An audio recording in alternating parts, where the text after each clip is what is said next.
The Oath Keepers founder, Stuart Rhodes, has been sentenced to 18 years for his part in January 6th. This is so awesome. He got found guilty of seditious conspiracy. We're also following breaking news out of Washington, D.C. today. The founder of the Oath Keepers, Stuart Rhodes, was just sentenced to 18 years in prison for his role in the January 6th attack on the Capitol.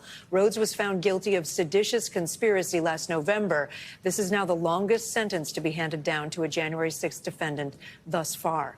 NBC News Justice reporter Ryan Riley joins us now from outside the courthouse. Ryan, it was a long sentencing hearing. What more can you tell us about how it all went down?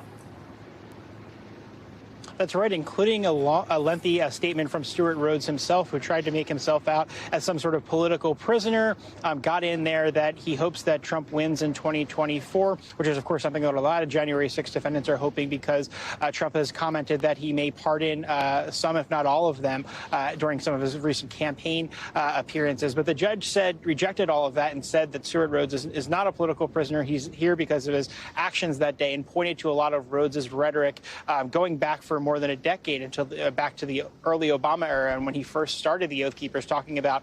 Yeah, the claim that these people are like political prisoners is really hilarious on the side of the right wing because you can say like pretty much anybody put in jail is a political prisoner. Violent action against the government and trying on January 6th to impose his will upon the country, even though his preferred candidate lost. Kate.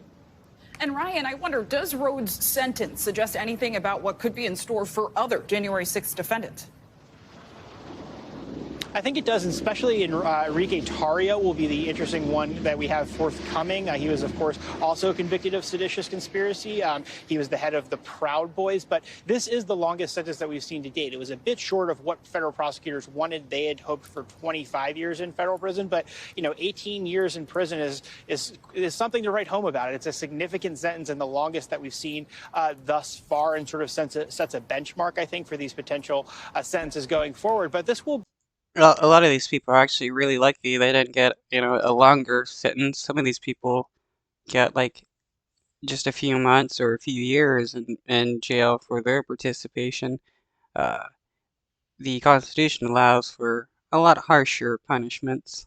Be at the upper end of what ultimately I think we see coming out of these January 6 cases altogether, because while there are some very violent offenders who have yet to be sentenced, those cases are few and far between. This was the biggest conspiracy case that we saw thus far that talked more about these broader issues rather than individual violent action. Here's in Clay. Yeah, 18 years sentence. That's no small thing. Ryan Riley, thank you so much.